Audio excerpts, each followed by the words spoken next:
Assalamualaikum ya akhi ya ukhti. Assalamualaikum ya akhi ya ukhti.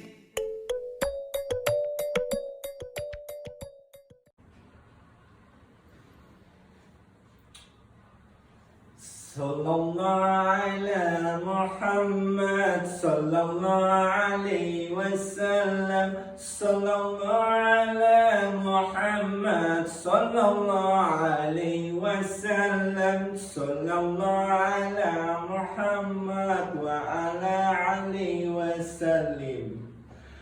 Assalamualaikum warahmatullahi wabarakatuh. Alhamdulillahirabbil alamin wa bihi nasta'in wa ala umuri dunya waddin wassalatu wassalamu ala asrofil anbiya'i wal mursalin wa ala alihi washabihi ajmain, amma ba'd. Hadirin wal hadirat, tak lupa kita panjatkan puji syukur kepada Allah Subhanahu wa taala yang telah melimpahkan segala nikmat sehat, nikmat iman, nikmat taufik, hidayat, himayah, dan nikmat yang paling besar adalah nikmat iman dan Islam, serta nikmat kehidupan yang saat kita jalani saat ini. Salawat serta salam terhadap baginda Rasulullah Nabi Muhammad sallallahu alaihi wasallam dengan mengucapkan Allahumma salli wa sallim wa barik alaihi. Pada kesempatan ini, izinkan saya memperkenalkan diri. Saya Bayu Nur Cahyo Ardiono dari Prodi Teknik Elektro. Di sini saya akan menyampaikan tema atau pidato berjudul kontribusi mahasiswa bagi bangsa dalam dakwah Islam di era digital. Seiring berkembangnya teknologi, sebagai seorang mahasiswa dituntut untuk mengerti bahkan mempelajari bagaimana teknologi itu sendiri. Terlebih lagi sudah memasuki era industri 4.0. Pada era digital seperti ini telah membuat teknologi digital digunakan sebagai tulang punggung dalam dunia bisnis. Bahkan sebagian orang menyebut bahwa era digital ini melahirkan istilah disruptive technology, yaitu dengan munculnya bisnis baru yang berbasis teknologi digital yang sangat inovatif, sehingga berdampak mengganggu kemapanan bisnis konvensional yang selama ini telah berjalan. Namun kita senantiasa harus mengikuti era teknologi digital seperti ini.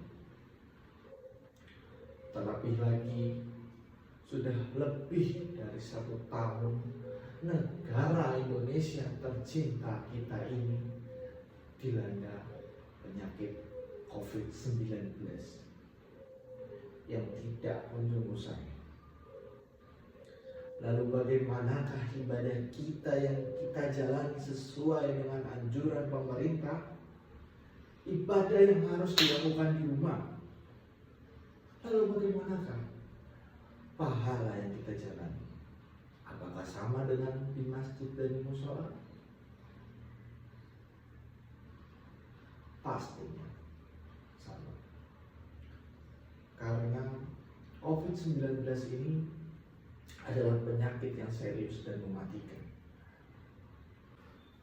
Ada salah satu hadis yang menyebutkan, Da'atsna Matar bin Affadi Ha'asdana Hasid bin Harun Ha'asdana Alam Awalam Ha'asdana Ibrahim Abu Ismail Al-Syaski Qol Sami'id Aba Durbat Hatashhabud Huwa Yazid bin Abi Kasyad fi Syafar faqal Yazid yasum fil asfari faqalla Abu Durban Syami'id Aba Musa miraran yaqul qala Rasulullah sallallahu alaihi wasallam idza marid al-ibad wasafar kutib lah misli makal yaimul mukiman sahihah. Telah bercerita kepada kami Bahar bin Fadli, telah bercerita kepada kami Yazid bin Harun, telah bercerita kepada kami Al-Awan, telah bercerita kepada kami Ibrahim Abu Ismail Al-Ashikon berkata, aku mendengar, aku sudah pernah bersama dengan Yazid bin Kahayan dalam perjalanan di mana Yazid tetap berpuasa dalam safar. Lalu Abu Bakar berkata, aku sering mendengar berkali-kali Abu Musa berkata, Rasulullah Shallallahu Alaihi Wasallam telah bersabda, jika seorang hamba sakit atau berpergian lalu beramal, ditulis baginya pahala seperti ketika dia beramal sebagai muslim dan dalam keadaan sehat. Hadis riwayat Bukhari. Al-Hafiz Ibnu Hajar Al-Aqsani dalam Fath Al-Bashri memaparkan hadis tersebut berlaku untuk orang yang ingin melakukan ketaatan yang kemudian terhalang untuk melakukannya, padahal sudah berniat dan menjaga amalan tersebut secara rutin jika tidak ada yang menghalangi. Ustadz Azizan menyadari mungkin bagi sebagian orang berat melepaskan peluang mendapat pahala sholat berjamaah, namun beribadah harus melihat dan mempertimbangkan seluruh aspek. Di antaranya adalah apakah ibadah tersebut tidak menimbulkan kerusakan jika dikerjakan, atau justru menimbulkan potensi kerusakan yang lebih besar. Penyebaran virus COVID-19 begitu masif. Apalagi sebagian besar orang yang terjangkit virus tidak menampakkan gejala. Para ahli menulis menyampaikan penderita yang memiliki gejala hanya 15%, sementara 85% penderita tidak menyadari sedang terjangkit. Pada waktu yang sama, yang menularkan virus tersebut ke banyak orang, sehingga tersebar wabah mematikan ini. Pada hakikatnya, menurut Ustadz Azizan, ketika seorang muslim menahan diri untuk tidak pergi ke masjid dalam situasi saat ini, maka ia sedang menjaga nyawa muslim lainnya dari kematian akibat wabah COVID-19 yang kian hari kian meningkat.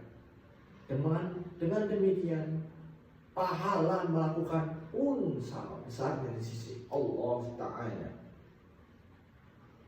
Kemudian kita sebagai mahasiswa harus seperti apa untuk membangun era digital dan dalam penyakit yang saat ini melanda negara Indonesia yang bernama COVID-19.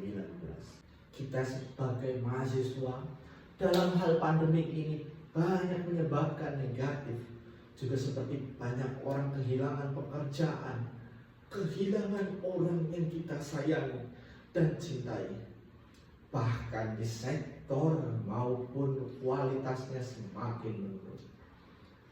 Awal-awal pandemi masuk ke negara kita adalah sebagai ujian bahwa kita harus mendekatkan diri kepada Allah Subhanahu wa Ta'ala. Semua menjadi panik berhamburan, orang keluar, barang semua serba mahal. Banyaknya hendaknya kita dalam pandemi ini banyak menolong, bukan menyusahkan. Dahulu harga masker dan hand sanitizer naik. Mereka membuat kepanikan, kegaduhan, mengambil semua stok barang, sehingga orang-orang yang berada di bawah seperti masyarakat yang tidak dapat menerima bantuan baik dalam hand sanitizer ataupun masker ataupun bantuan lainnya. Kemudian ada lagi kepanikan yang membuat orang-orang ikut melaksanakan kepanikan tersebut. Karena banyak virus yang paling mematikan bukan merupakan COVID-19, yaitu hoax atau beredarnya berita palsu bahwa menyebutkan susu beruang dan air kelapa hijau dapat menyembuhkan COVID-19. Padahal penelitian tidak mengatakan seperti itu. Jadi hendaknya para manusia jangan memperkaya diri sendiri. Hendaklah peduli kepada sesama yang menjadikannya hal kepanikan tersebut. Mereka harus menyadari ketika ada kaum kesusahan harusnya menolong, bukan menyusahkan. Pandemi ini bukan hanya menyusahkan salah satu sudut masyarakat, orang kaya, orang miskin, semuanya terkena pandemi ini. Bahkan saat ini masyarakat sedang melaksanakan kegiatan yang dilakukan oleh pemerintah, yaitu PPKM. Kita sebagai mahasiswa harus mengerti keadaan ini, maka kita mendukung apapun dari keputusan pemerintah. Langkah kecil kita sebagai pemuda generasi milenial hendaknya menolong orang-orang yang tidak bisa bekerja untuk mencukupi kebutuhan keluarganya. Namun, salah satu hal kecil yang bisa kita tawarkan, misalnya membantu kepada tetangga kita. Sebagai contoh, dahulu sebelum pandemi COVID-19 melanda negara kita tercinta ini, kita sering menjenguk tetangga kita yang sedang sakit. Dalam kata artian, sebuah desa, terutama di Jawa Tengah maupun Yogyakarta, jika ada orang yang sakit, bahkan terkenal di salah satu desa, mereka beramai-ramai menjenguk orang desa tersebut yang dinamakan titik.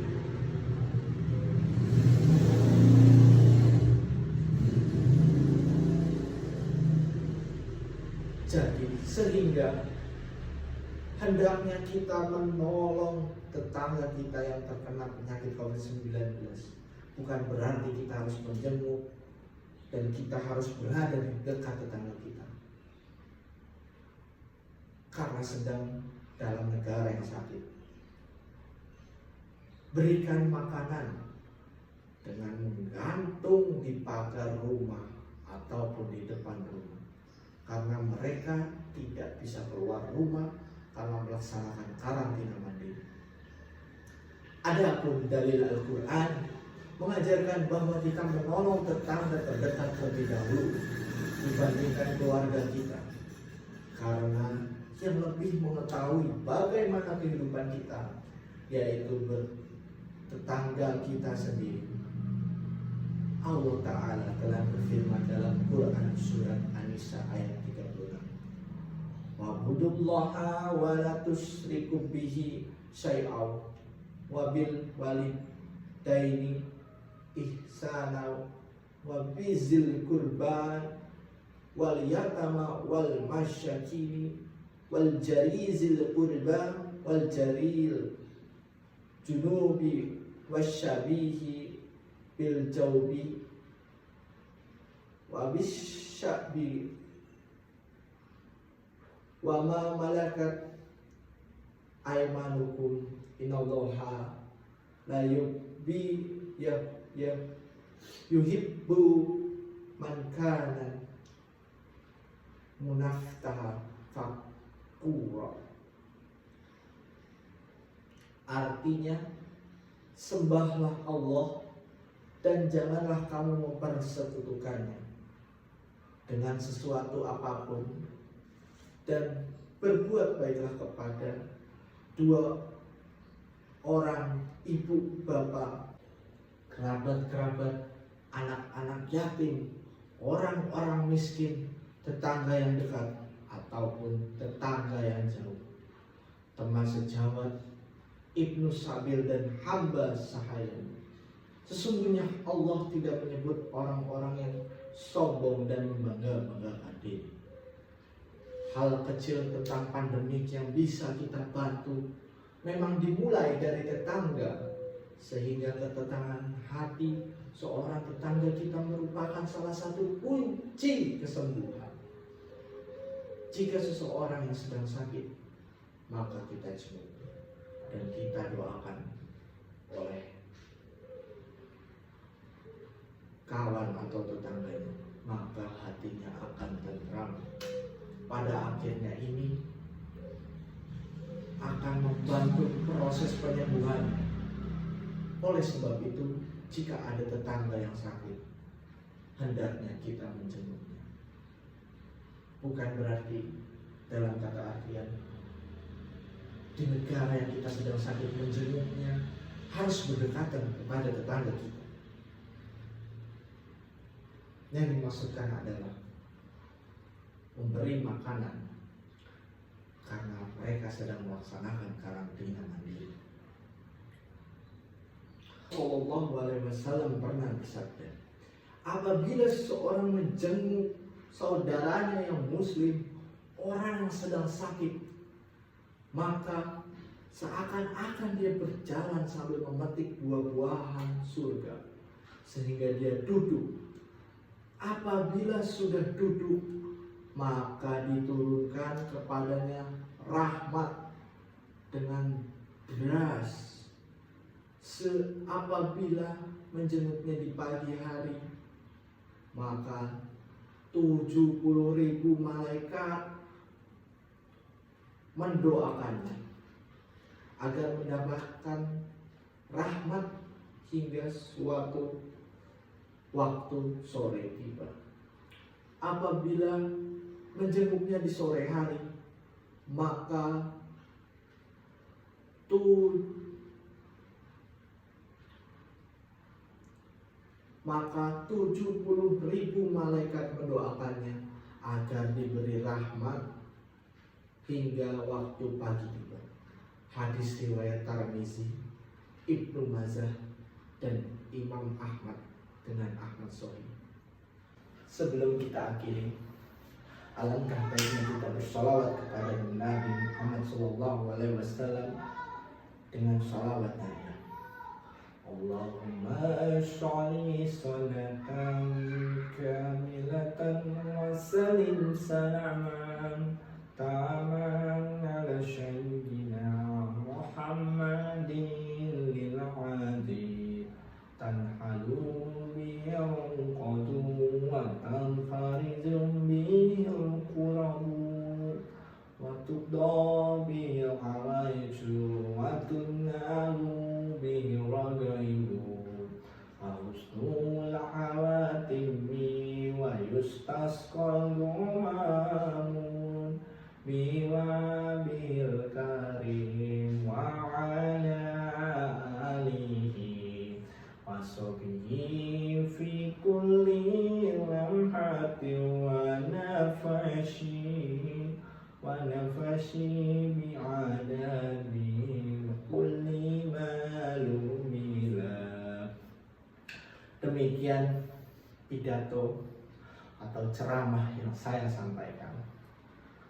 Kurang lebihnya mohon maaf apabila ada kesalahan kata yang menyinggung hati ataupun kesalahan kata yang sangat-sangat besar atau kurang mengenakan bagi para pemirsa. Wabillahi taufiq wal hidayah. Wassalamualaikum warahmatullahi wabarakatuh.